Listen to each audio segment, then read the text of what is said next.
the news today, Minister of Agriculture John Steenhuisen has formally appointed a Foot and Mouth Disease Industry Coordinating Council to support the implementation of its response to the widespread foot and mouth disease outbreak in the country. The council members consist of Johan Coetzee, CEO of Agri SA, Benny van Zyl, General Manager of TLU SA, Theo Boshoff, CEO of Agbiz, Dr. Frikkie Maree, CEO of the National Red Meat Producers Organisation, Fani Ferreira, CEO of the Milk Producers Organisation, Dr. Marlene Louw, CEO of the South African Pork Producers Association, Bongani Msimang, CEO of African Farmers Association of South Africa, Kobus Bester, Chairperson of the Stud Breeders Federation, and Dewald Olivier, CEO of Red Meat Industry Services. The minister said these individuals are committed to a collective outcome that serves both the industry and the national interest. The council forms one part of a triangular partnership essential to delivering on the FMD response. The first part of the Department of Agriculture on the policy and regulatory front, and the second is the technical and scientific task team, which offers veterinary and epidemiological expertise. The last link in the partnership is the Coordinating Council, which will provide operational insight, strategic guidance, and unified industry input. The minister has issued a directive assigning the council the role of aligning industry efforts with national FMD control measures. Die bekende jaarlikse bloemskou se bees- en kleinveeskoue is gekanselleer. Die besluit volg na aanleiding van die huidige back-and-closure situasie in Suid-Afrika. Die skou se uitvoerende hoof Elmarie Prinsloo sê die besluit is nie ligtelik geneem nie en volg op uitgebreide konsultasies met bedryfsleiers en belanghebbendes. Die huidige omstandighede rakende back-and-closure in Suid-Afrika het dit nodig geag dat verskillende rolspelers moet gaan kyk, wat is die risiko daarvan en om die verspreiding daarvan veral binne in ons beeste en skape, ons bokke en ons varkebedryf so ver as moontlik te beperk. En daarom is dit nodig om ook 'n verantwoordelike besluit te neem hieroor. En Bloemskou moes as gevolg van die tydlyne, veral in terme van die beskikbaarheid van entstof, die besluit neem om vanjaar die beeste en die kleinveeskou vir Bloemskou 2026 af te stel. Hierdie besluit het nie maklik gekom nie, dit was 'n baie moeilike besluit, dit het ook groot primêre en sekondêre effek op die plaaslike ekonomie, op talle van die diensverskaffers, maar ook vir die platform wat dit het vir ons boere en ons vennootskappe. Ons erken dat daar regtig baie hard gewerk word agter die skerms, dat daar 'n nasionale strategie is, huidiglik daaroor, maar die grootste rede tot besluit hiervan was maar as gevolg van die tydlyne en die risiko wat dit skep, veral in die eerste gedeelte van die jaar. Maar dit is belangrik vir ons om net vir al ons luisteraars te sê dat die res van die bloemskou gaan aan. Ons vind van die 23ste April tot die 2de Mei plaas. Ons groot nasionale saalperdskou is met mening by vanjaar se bloemskou. Ons perdekompetisies gaan aan. Ons het 'n groot kommersiële skou met ons vermaak, pretpark, kostalletjies. Daar's talle uitstallers veral nog steeds in ons landbouafdeling. So ons sien uit na 'n baie groot skou. Dit vir ons hartseer dat ons hierdie besluit moes neem, maar ons glo en vertrou dat al ons rolspelers, insluitend ons teelers en ons boere, ons sal ondersteun in hierdie besluit tot voordeel van die gesondheid van ons landboubedryf. So sê Elmarie Prinsloo van die Bloemskou. The South African pork industry, in collaboration with Government Department, is continuing its battle against FMD and African swine fever outbreaks across several provinces. According to SAPO, 2 confirmed ASF cases and 6 confirmed FMD cases have been recorded in pigs since November last year. The swine fever cases are confined to Gauteng, while FMD is limited to the Free State, North West and KwaZulu-Natal. all confirmed cases are under official veterinary control. SAPO said it will continue to work closely with state veterinarians and affected producers to support the effective implementation of control measures and to limit the risk of further spread. The public is reminded that ASF and FMD are animal health diseases and do not pose a risk to human health. Pork and pork products available through formal marketing channels remain safe for consumption. Dunewex Biotech het maandag 'n permit van die Suid-Afrikaanse owerhede ontvang om 1,5 miljoen dosisse van die Turkse enstofvervaardiger Dalvet se back-enclosure enstof in te voer. David Gerber, eienaar van Dunewex, het die nuus Woensdag tydens 'n back-enclosure werkswinkel in Polokwane in Limpopo bevestig. Dunewex het in 2023 die eksklusiewe reg verkry om Dalvet produkte in Suid-Afrika te versprei. Dalvet kan tot 150 miljoen dosisse enstof per jaar vervaardig indien die mark dit sou vereis, het Gerber gesê. Die enstof kan egter nie regstreeks deur privaat vee-eienaars aangekoop word nie, omdat back-enclosure 'n staatsbeheerde siekte is. Staatsassessering en goedkeuring is nodig voordat diere ingeënt kan word. Gerber het vee-eienaars egter aangemoedig om op die maatskappy se webwerf te registreer en aansoek te doen vir enstof. Dit kan dan aan voornemende kopers gestuur word sodra staatsgoedkeuring in plek is. Die enstof sal teen R45 per dosis in Suid-Afrika aanland en sal vir 6 maande doeltreffend wees. En steeds by back-enclosure enstowwe, die privaat Suid-Afrikaanse enstof en dieremedisyne vervaardiger Design Biologics is aangestel as die alleen agent om die Argentynse maatskappy Biogenesis Bago se back-enclosure enstof in Suid-Afrika te versprei. Die nuus volg kort na die minister van Landbou John Steenhuisen se nuus dat die regering voorts enstof vanaf Botswana, Turkye en Argentinië sal invoer. Karen Nel, eienaar van Design Biologics, sê hulle sal die invoer, koue kettinghantering, die nakoming van regulasies en koördinering met die regering hanteer, om te sorg dat die produk so vinnig as moontlik versprei kan word. A national state of disaster was declared on Monday, following weeks of incessant rain and flooding in 5 of South Africa's provinces. The announcement was made by Dr. Elias Sithole, head of the National Disaster Management Centre. Floods have already resulted in widespread loss of life, property damage, and the destruction of strategic infrastructure, such as railways and bridges.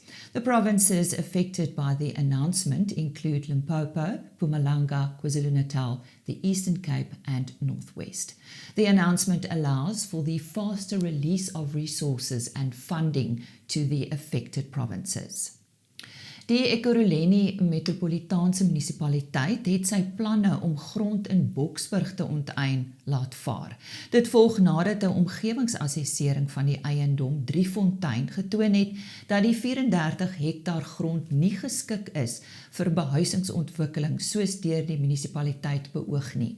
Die eienaars van Driefontein is vir jare al in 'n hofgeding met die munisipaliteit gewikkel omdat die munisipaliteit die eiendom sonder vergoeding wou onteien.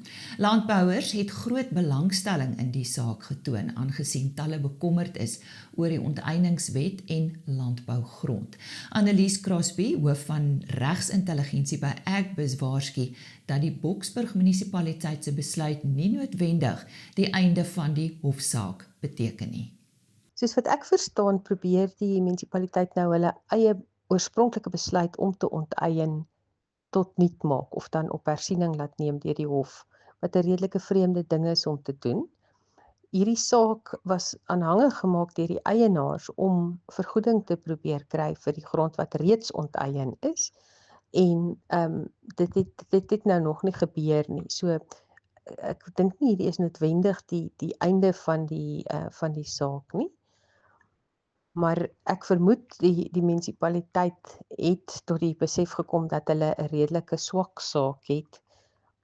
Dit in terme van die grondwet, jy weet, moet onteiening en die betaling van die vergoeding en die tyd en wyse daarvan regverdig en billik wees. En ek dink glad nie dit was die geval hierso gewees nie. Hulle het ook nie 'n behoorlike verduideliking gegee van hoe hulle by die nulvergoeding uitgekom het nie. So, een of ander tyd gaan die howe moet beslis oor hierdie tipe van kwessies, oor of dit moontlik is om grond te vat teen nulvergoeding, en onder watter omstandighede sou dit regverdig en billik wees en wat is die proses wat gevolg moet word en die regverdiging wat op die tafel geplaas moet word daarvoor. Ons sit natuurlik ook met die situasie van die nuwe onteieningswet wat steeds nog nie in werking getree het nie en hierdie het alles geskied in terme van die 1975 wet. So ek dink nie dis heeltemal die einde van die pad noodwendig met hierdie saak nie, maar daar gaan definitief 'n vertraging wees nou. En ek dink die munisipaliteit het hulle aptyd verloor vir hierdie onteiening. British American Tobacco South Africa is in the process of closing down its cigarette factory in Heidelberg, Gauteng. The process is destined to be finalized by the end of the year. While this is the company's only factory in the country, management has stressed that it will continue to be involved in the local market. Its South African business model will shift from a manufacturing to import model. The main reason for the closure of the factory is the impact of illegal cigarette smugglers on the business's profitability. The company has been in discussion with government for a decade to resolve the situation, but numerous policy decisions have worsened the situation, including the ban on tobacco sales in 2020 and excise taxes that have been levied above inflation. 2 plaasaanvalle het inwoners in die Vrystaat verlede naweek geskok. In die eerste voorval is 'n 72-jarige boervrou Vrydag aand omstreeks 6uur deur 'n aanvaller in haar huis aangerand. Die vrou boer alleen in die Bultfontein omgewing. Sy is daarna in haar motor se kattebak gelaai en haar aanvaller het met haar in die rigting van Bloemfontein gery. Die voertuig het naby Soutpan ontklaar geraak, waarna dit met slagoffer en al langs die pad gelos is. Die vrou was steeds in die kattebak toegesluit. Sy was vir bykans 'n dag lank in die kattebak totdat 'n polisiebeampte haar die Saterdagmiddag ontdek het. Sy was uitgeput, gedehidreer en getraumatiseer deur die ervaring. In 'n tweede voorval is 'n 56-jarige boer van die Klokkelaan omgewing Sondagmiddag omstreeks 6uur in sy plaashuis deur 3 aanvallers oorrompel en aangerand. Een van die aanvallers wou die boer glo skiet, maar is deur die ander gekeer. Die boer is toe herhaaldelik met messe gesteek. Die aanvallers het met kontant en vuurwapens gevlug. Dr. Jane Buys, Vrystaat Landbou se veiligheidsrisiko-analis, het plattelandse gemeenskappe gemaan om paraat te bly. Vrystaat Landbou spreek sy skok uit oor 2 plaasaanvalle wat die afgelope naweek in die Vrystaat plaasgevind het, naamlik in Bultfontein en Klokkelaan, waar boere geteiken was. Die polisie se optrede word ook geloof en selfs die van die boerderygemeenskap en ondersoeke duur voort om die skuldiges aan die pen te laat ry. Vrystaat Landbou doen 'n versoek weer eens op boerderygemeenskappe oud en jong om aktief deel te vorm van hulle plaaslike veiligheidsstrukture insluitende plaaswagte en seker te maak dat hulle radiosisteme in plek het en ander veiligheidsinisiatiewe. Verder vra Vrystaat Landbou weer eens die owerhede om landelike veiligheid te prioritiseer om seker te maak dat die nodige hulpbronne, mannekrag en aksies soos deur die nasionale landelike beveiligingsstrategie daar gestel moet word, gerigsteen word, sodat dit die veiligheid en waardigheid van boere, hulle gesinne en selfs werkers op plase kan verseker. En so sê Dr. Jane Buys van Vrystaat Landbou. Heinrich Victor staan oudergewoonte gereed met nuus oor die jongste wolveiling. Op die 18de wolveiling van die seisoen wat op 21 Januarie plaasgevind het die Suid-Afrikaanse wolmark sy positiewe loopie van die afgelope weke voortgesit en versterk teenoor die vorige veiling. Die Cape Wool's Merino aanwyser het met 2.1% hoër verhandel vir alle merino wol as ook 1.7% vir gesertifiseerde wol en het teen 'n skoonprys van R228.98 per kilogram en R233.99 per kilogram onderskeidelik gesluit. Johan van den Berg deel nou die jongste weervooruitsigte met ons. Dit lyk nie asof ons regtig baie reën verder gaan kry in die volgende ten minste 2 weke nie. Daar is oor die noordelike gedeeltes nog so 'n kansie vir reën. En dan hier rondom van omtrent die 28ste tot so die 1ste, 2de Februarie kan die sentrale dele bietjie reën verwag. Op hierdie stadium lyk dit asof dit 10 tot 20 dalk 'n bietjie meer kan wees. Nou as ons gaan na landboutoestande gaan kyk, jy het ook genoem van dat daar kolle is wat redelik droog begin word, veral wat betref ons somergrane. Ons het in November het ons baie goed reën gehad en dit het gehelp, maar in Desember het groot dele van die somergraangebied ondergemiddelde reënval gehad. En natuurlik hierdie afgelope tyd ook, ons sien dit reën verder noord en 50 km verder weste kant toe is dit droog. So die grane begin swaar trek en dit lyk nie asof daar regtig baie groot reën tot pad is nie. En die ander ding wat gebeur, ons kry baie kol reën wat gaan voorkom in hierdie volgende tyd. So sommige produsente kan gelukkig wees, maar dit lyk tog 'n bietjie asof hier 'n probleem besig is om te ontwikkel wat die somergraan betref.